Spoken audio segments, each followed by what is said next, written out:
Hello, everybody. I'm Eshan Pokhrel, And I'm Michael Bodeker. and welcome back to the PBPolitical podcast, or I guess now the PB Election podcast. We're going full in on the election 2024. And to do that today, we're going back to the very beginning almost of the country. So let's just kind of explain what we're doing here for everybody if you haven't watched the last couple of podcasts or listened to. So now that the election is going to be the primary focus of PBPolitical, we're going to really just get as deep into elections and electoral politics in the U.S. as much as possible. Really, just explaining how we've gotten to this point in our country and in our history. And to do that, we feel like we need to go to the beginning. So we'll be doing a couple more or a decent amount of these election podcasts where we cover big elections throughout the history of the U.S. We'll also be doing other stuff like what the electoral college is, how the primaries work, all of that stuff. We'll be trying to cover everything to keep you guys informed and hopefully entertained. So today we have the election of 1796. And yeah, so like almost, 200 plus years back. Bodeker, you want to take us through the big points of 1796? So this one is really interesting, and I think 1800 gets a lot of the attention for this era. But 1796 is really interesting for a couple of reasons. So it's the first election post George Washington. If you're wondering why we're not covering 1789 or 17, 1792 yeah, or 1792. 1788, 1792, Yeah, they get combined those, yeah. you know, those were not particularly close nor contested because of a man called George Washington. I think we all have heard of him. So that one really didn't require a lot of coverage. But this is the first election post George Washington. So it's the first contested election at American history. It's between John Adams and Thomas Jefferson, two opposing parties for the first time. And it's funny because this is the first and only election where opposing parties formed the administration. So back before the ratification of the 12th Amendment, the loser of the presidential election became the vice president instead of just being a private citizen. And it was the first peaceful transition of power in American history. 1800 is significant because it's between opposing parties, but this is just first peaceful transition. So that's kind of the rundown of the structure. Yeah. And yeah, this one's actually really cool. We really talk about this one a lot, and obviously Hamilton, the musical, makes a big deal out of 1800. So I think a lot of us are familiar with that one. But 1796 definitely had its own big moments, and we'll just get into a little bit of the election, the background itself. A lot of the key issues in this one were actually foreign. A lot of foreign, domestic, like a lot of domestic issues didn't dominate the news cycle, I would assume, in this election, mainly because the French Revolution was happening. And there was a big split in the American political discourse, and I'm sure among the American people, whether we should help France or we should stay out of the war. And obviously, President Washington released a proclamation of neutrality back when he was in office. So there was actually there was not going to be any. We weren't going to obviously send troops to France. That was like declared by the president. This kind of messed a lot of the French sympathizers, I guess, would be on the Democratic Republican side. Future President Thomas Jefferson himself was a big proponent of France and allied with them heavily throughout his presidency, even before that. So the French Revolution was one big issue in this election. Another big one, foreign, another thing was the British were upset that, this is kind of ridiculous, actually. The British were upset that we didn't pay debt that we owed them pre-Revolutionary War. So I believe I said that correctly, right? I mean, like, just before we were, like, when the U.S. was colonies still, they were upset that they didn't get the money back from that time in American history. This eventually led into the Jay Treaty, which was seemingly a resolution where the U.S. and Great Britain would be able to trade freely without any issues for 10 years, peaceful trade, which, of course, led into the impressment of U.S. sailors, which is where, and you want to check me on this one, but I believe I've kind of forgotten, but impressment's where, like, you capture a ship or you order a ship to stop, and you take the sailors and the soldiers on the ship or whoever's on the ship and make them fight in your army or their navy. Is that correct? Bodeker, did I get Yeah, that one right? Yeah.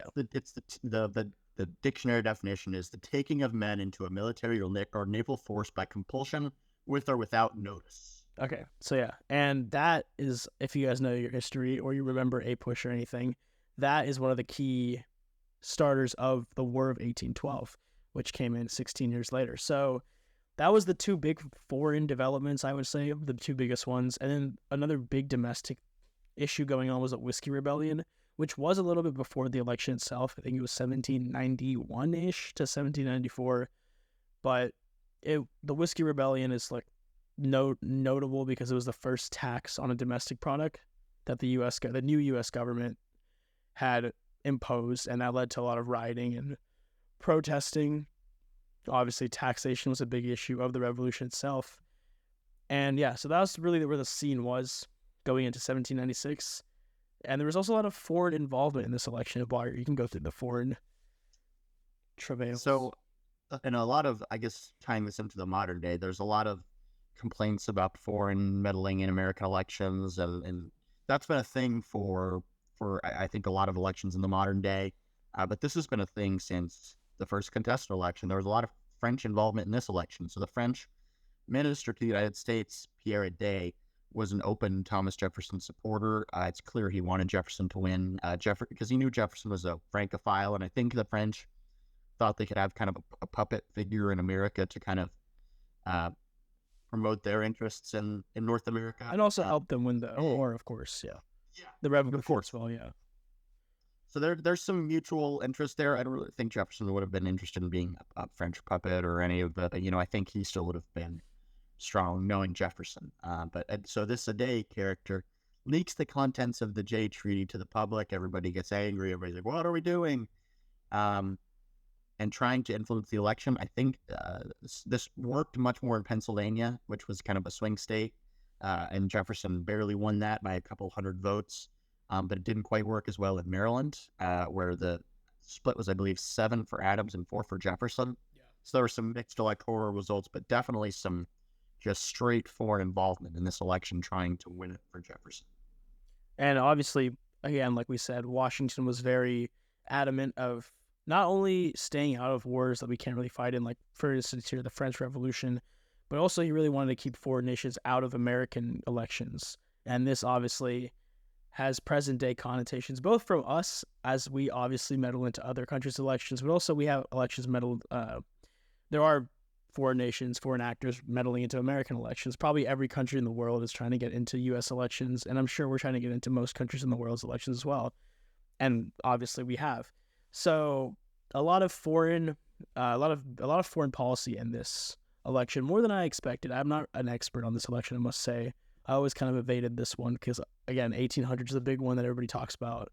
But that's the scene. Let's get into the election itself. So I'll go through the primary real quick, just a quick synopsis. There was a lot of candidates on both sides. Again, this is the first election that had party I don't know if they had like party primaries as we think of them, but there were primaries, and there were 2 parties that were coming at it. There were the Federalists, who ended up nominating John Adams with Thomas Pinckney, the former governor of South Carolina, as his vice president, or that's how it ended up, really. And Thomas Jefferson on the Democratic Republican side, the Secretary of State, and he ended up going against Senator Aaron Burr, governor of Massachusetts Samuel Adams, and governor of New York George Clinton.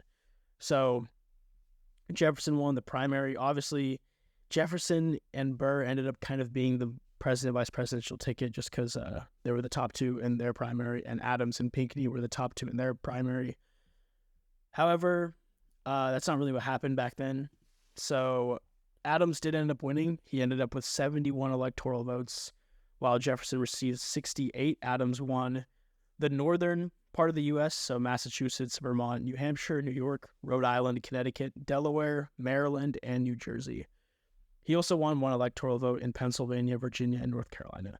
Meanwhile, Jefferson won the South, so Georgia, South Carolina, North Carolina, Tennessee, Kentucky, Virginia, and Pennsylvania, which again was a huge swing state. And obviously France seemed to have a pretty big part in swinging that for Jefferson. And he also won 4 electoral votes in Maryland. So Adams did win, However, his vice president, Pinckney, did not become the vice president. So before the 12th Amendment passed in 1804, this is such a weird, this is a weird, each elector in the Electoral College would get 2 votes instead of 1. So they have 2 votes, one for president, one for vice president. And whoever, the top 2 of the total of all the voters ended up being president and vice president. So in the end, Adams got 71 votes, so he had the most votes, and 70 was the threshold to win. And Jefferson got 68. Pinckney got 59, and Burr got 30. So from the top 4, Adams and Jefferson became the top 2. So Adams became president, and Jefferson became vice president. And that system obviously got removed for the 1804 election after Jefferson and Burr had some falling outs, and Burr went crazy. Yeah, it's kind of interesting to see how much that the Electoral College, even it's evolved a pretty good amount, and this is a good way to show it, because I think this is a system that this would have led to what Joe Biden being president this year and President Trump being vice president, and I find that kind of interesting the way it's definitely evolved since then. Well, I just think it'd be interesting, so it'd be Biden, Trump, and then before that would have been Trump, Clinton, and then before that would have been Obama, Romney, and then before that Obama, McCain, and then before that Bush, Kerry. Yeah, and Bush Gore. I feel like it's possible. The only times you'd have the same party be in the White House and in the vice presidency would have been blowout wins, like FDR or Reagan, or I think that mainly those 2. Would Lincoln have qualified? No, Lincoln that was a close election. I don't think. In 64, was it closer? Yeah, it was. I think. Well, that's a good point, actually. Yeah, I don't know.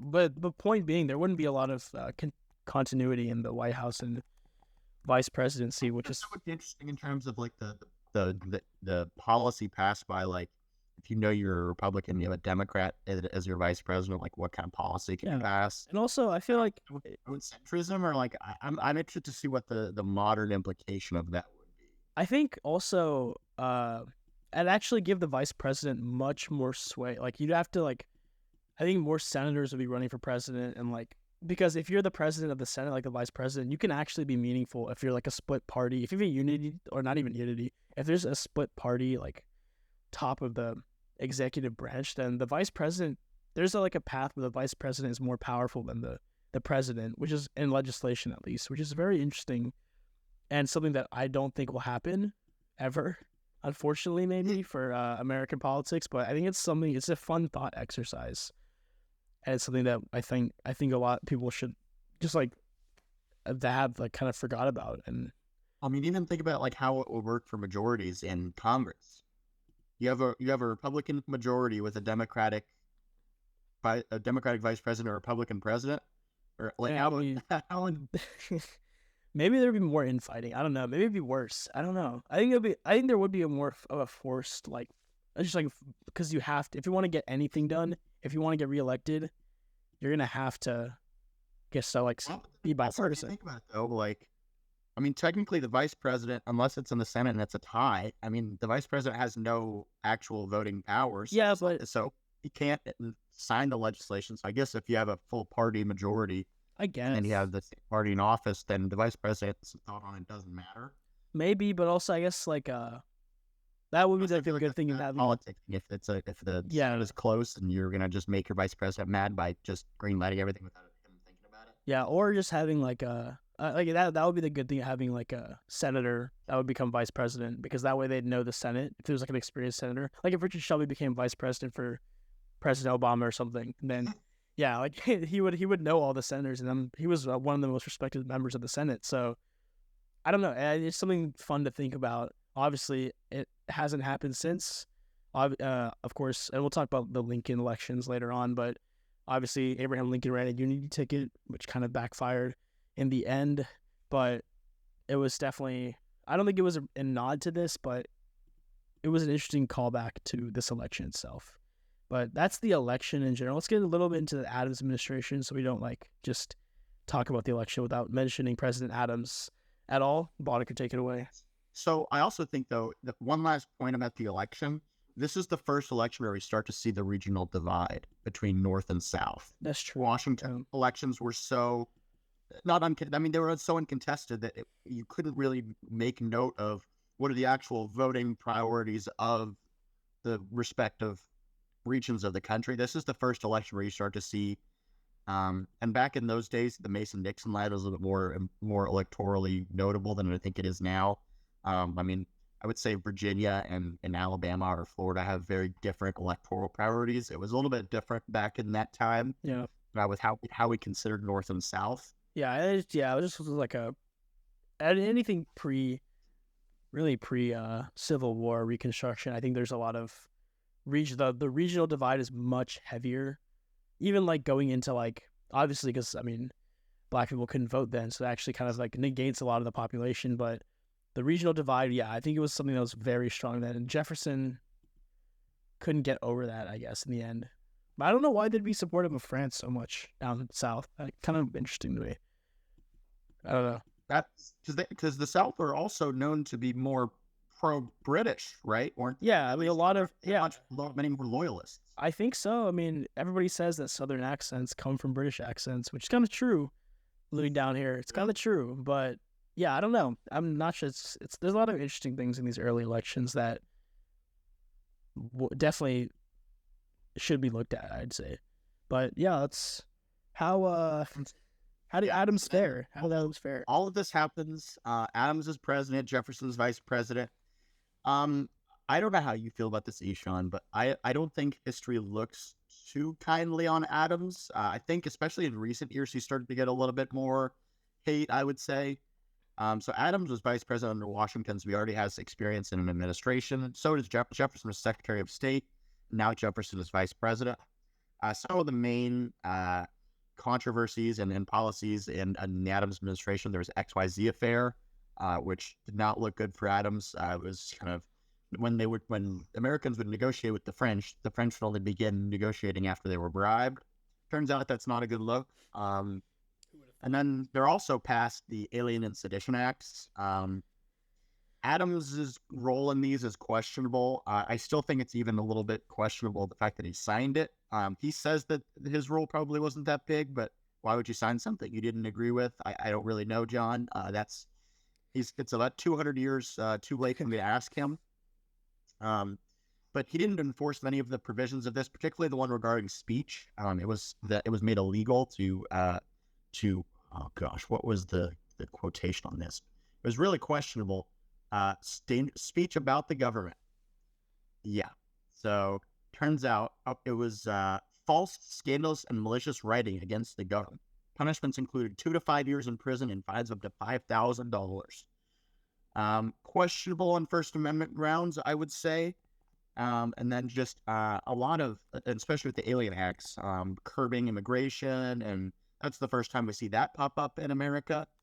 And it even led to there was an Irish American congressman that fought a Federalist member over these acts. I mean, it was really toxic.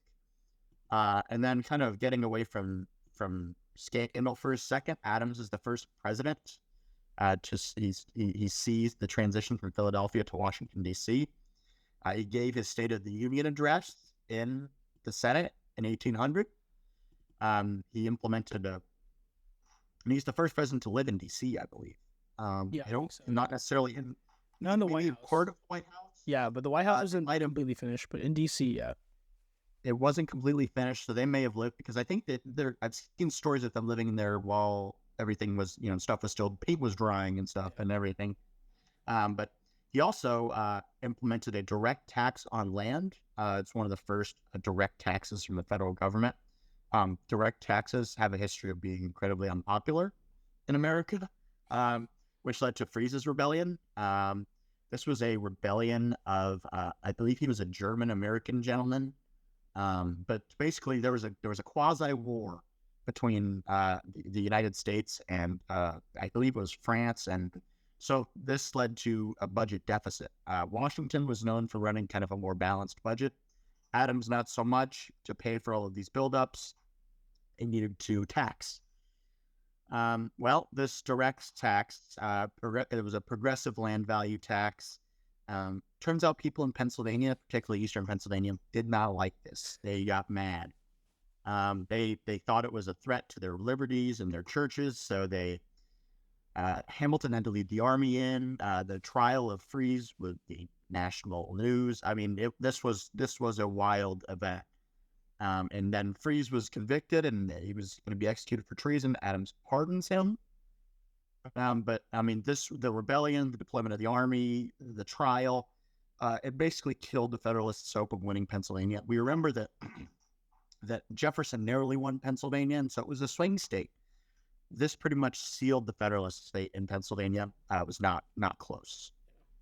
It's all pretty interesting. I will say one thing. I went to officialdata.org and for the inflation calculator, and $5,000 in 1796.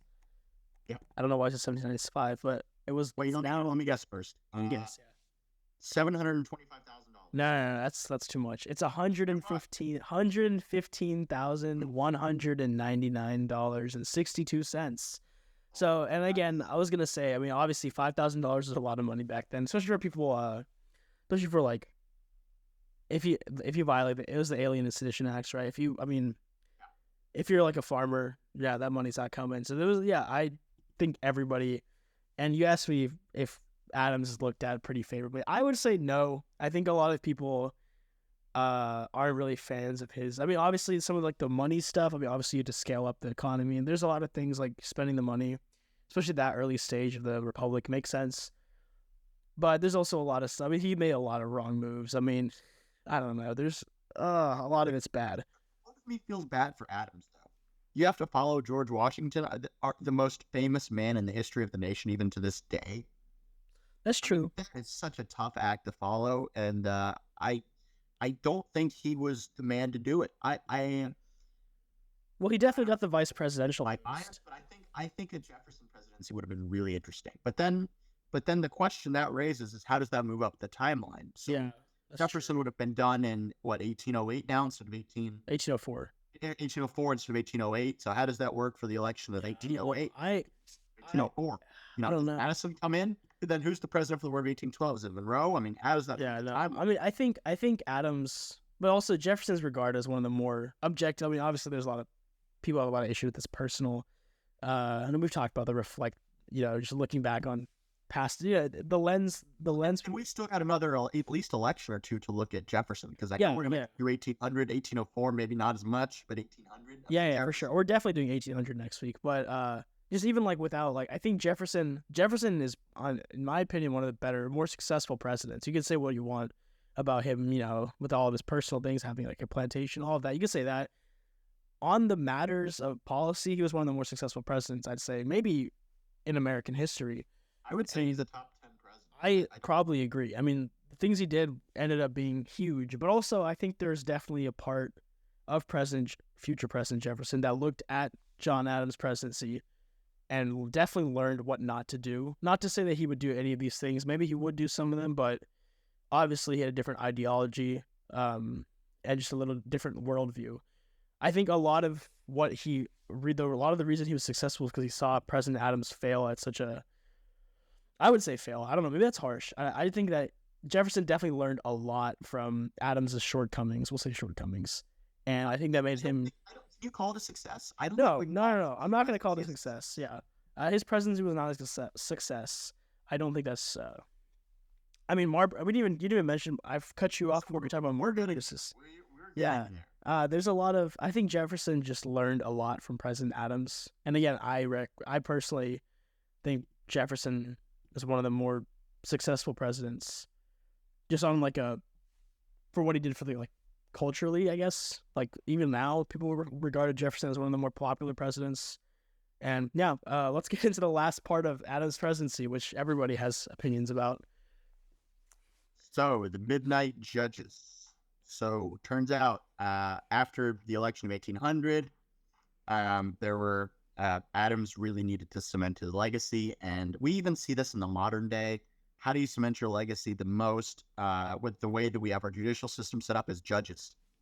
Judges So there are judges that are still in the court from George H.W. Bush's presidency, and that was 30 years ago. I mean, that's the only remnant left, really. I mean, policy changes here and there with legislatures and administrations, Yeah. but Empty factories is another for Bush. these are Empty things they want. factories. Yeah. So Adams, spoiler alert, loses the 1800 election. I don't know if you don't know the results of the 1800 election by now. I apologize. That is spoil it for you, but he loses, and so the